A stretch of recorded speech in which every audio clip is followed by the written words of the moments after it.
Detroit Lions news is officially back, with rookies reporting to training camp today, veterans reporting later in the week, and all types of different news and rumors coming out of the organization. We have a ton to talk about today, including players put on the NFI and PUP list, players that were not put on the NFI and the PUP list, guys that are ready to go for training camp, players that are standing out throughout minicamp and looking to make a big splash, as well as a couple of other rumors floating around. So with that being said, let's kick it off today by taking a look at the unfortunate news, the injury updates and the PUP list candidates, as yesterday the Detroit Lions put 4 different players on the inactive lists. Those being free agent signees DJ Reader and Marcus Davenport, who were both put on the physically unable to perform list, as well as second-year standout Brian Branch. Rookie Giovanni Manu was placed on the NFI, the non-football injury list, and all 4 of them will miss a majority, if not the entirety, of NFL training camp this year. Now, taking a look at DJ Reader tore his quad back in December. He is expected to miss most, if not all, of Detroit Lions training camp. However, that is not new news. That is not any setback of any kind, and that is kind of what the Detroit Lions were expecting when DJ Reader was returning to the field and signing his contract. They knew that, hey, he probably wasn't going to be available for the preseason. Not that they were going to give him many snaps anyways, and he probably wasn't going to be ready for NFL training camp. However, I do believe that the expectation is that DJ Reader still will be prepared for week 1 versus the Los Angeles Rams. And I do think that he can still be impactful, even if he's not at 100% when the Detroit Lions play the Rams. Obviously, last year they were able to defeat the Rams in the playoffs with defensive tackles of Aleem McNeil and Isaiah Buggs was gone. So a lot of depth pieces. And I think that even if DJ Reader is 60, 70% healthy and can play a fair amount of snaps, even if it's half 50%, I think he'll still be an impactful player come week 1, even if he's not fully within football shape yet. So this is not a setback. This is not a new development. They kind of knew that DJ Reader wouldn't be ready for training camp, but it is worthy of note. Similar thing goes for Marcus Davenport. He's also rehabbing from the ankle injury that forced him to miss 13 games a season ago. Again, this is not a setback by Marcus Davenport. This was the plan all along. They knew he was coming along slow throughout minicamp. He did a lot of walkthroughs, did a very few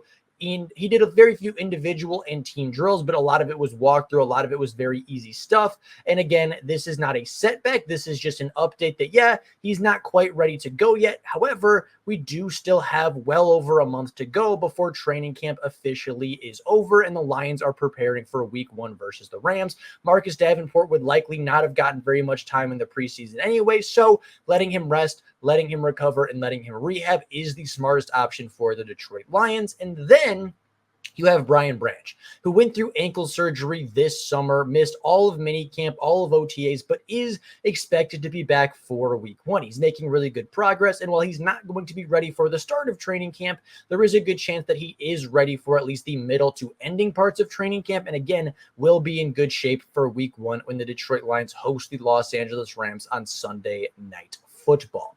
Now, while it is very unfortunate that these 3 players and these 3 starters are not going to be available for training camp, there is a lot of good news that comes with these NFI designations, right? With these physically unable to perform designations. And that's all the players that weren't put on NFI. Now, before we get to those, I do want to mention that Giovanni Manu is on the non-football injury list.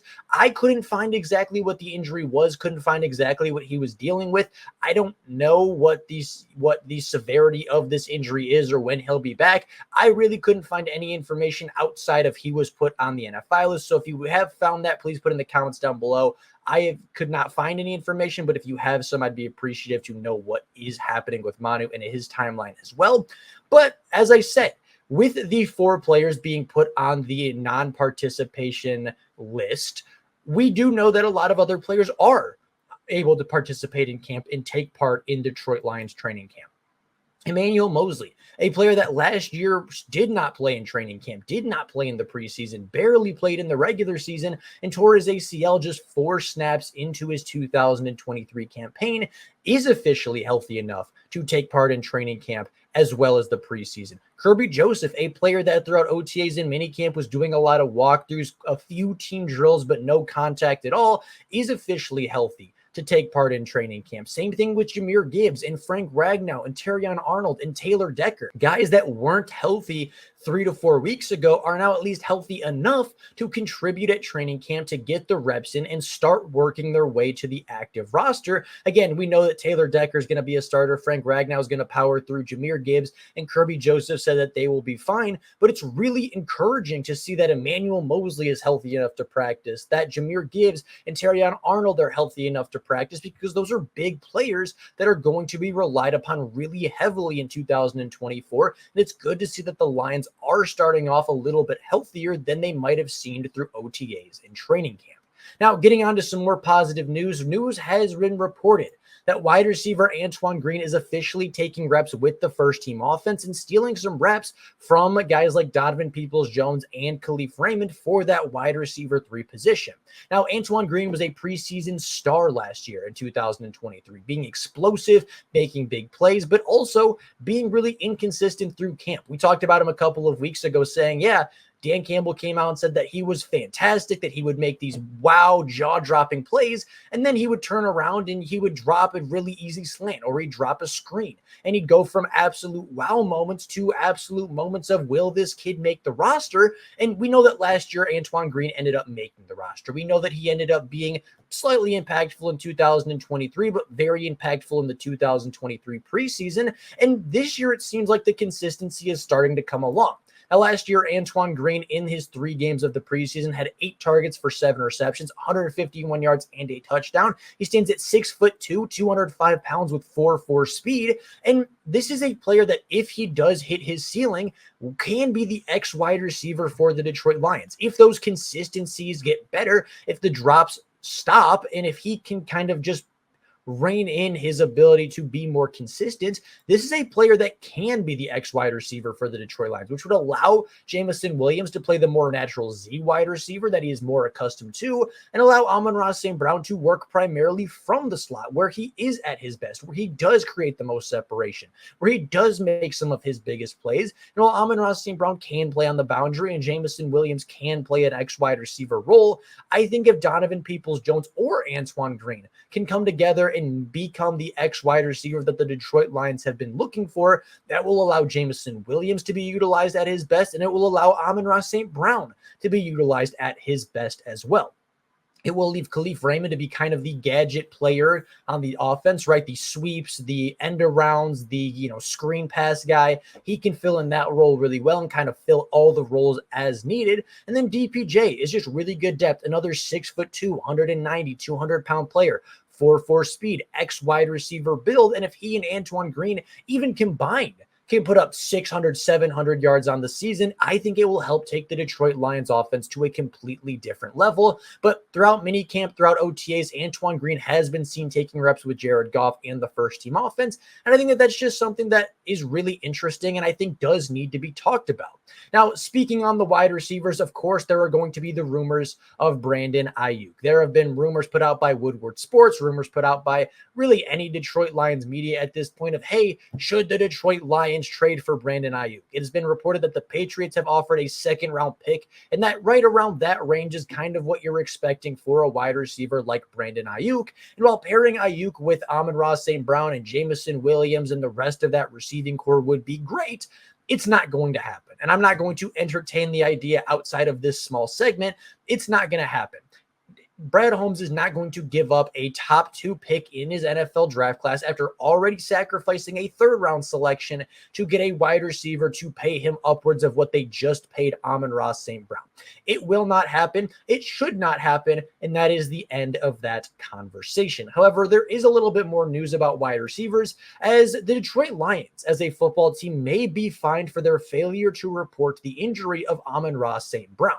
Now, for those of you that are not watching the receiver documentary on Netflix, there was a segment and there's an entire episode dedicated to Amon-Ra St. Brown, where it mentions that Amon-Ra St. Brown in week 3 versus the Atlanta Falcons did get injured. And in fact, the injury was so severe that his oblique muscle was completely torn off the bone and had no connection at all throughout part of the remainder season. Now, the Detroit Lions failed to report this to the NFL, and Amon-Ra St. Brown did play in week 4, missed week 5 with the injury, but then came back and played the remaining games of his NFL season. He played through that injury for a majority of the year, but the Detroit Lions failed to tell the NFL. They failed to report it, and as such, there is a chance that they will be fined as an organization. Now, the odds that there is a suspension dished out or there is any kind of major punishment outside of that is very, very slim. But as it is a little bit of trouble that the Detroit Lions are in, I did want to mention it as well while we were talking about the wide receivers. Obviously, they're not going to suspend Amon-Ra St. Brown for being injured. I don't think they're going to suspend Dan Campbell for not reporting it because that's not necessarily 100% on him. The organization will likely face a fine, but that should be the end of that. Last little bit of news today. Obviously, the Detroit Lions rookies report to training camp. We get our first real look at these Detroit Lions rookies for the first time in well over a month. Terrion Arnold's expected to be there. Ennis Rakestraw is expected to show, as is Vaki and Wingo and Mahogany, as well as all of the other undrafted rookie free agents.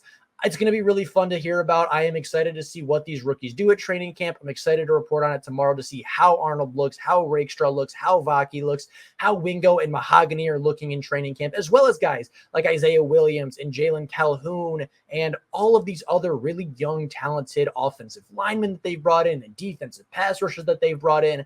I think it's going to be a really fun training camp. I'm excited to see what the rookies can do today. But with that being said, that is all I have for you guys today. If you have yet to subscribe to the channel, please go down below and do so. It helps the channel out a ton. And we are looking to get to 4,050 subscribers by the time the Detroit Lions veterans get to training camp. So we're about 5 subscribers away from that. If we can hit that within the next couple of days, that would be a big milestone. So if you have yet to subscribe, please go down below and do so. Helps the channel out a ton, and hit the bell notification so you never miss a Lions upload. But with all that being said, that's all I got for you guys today. Thank you all so much for watching, and until next time, and as always, go Lions.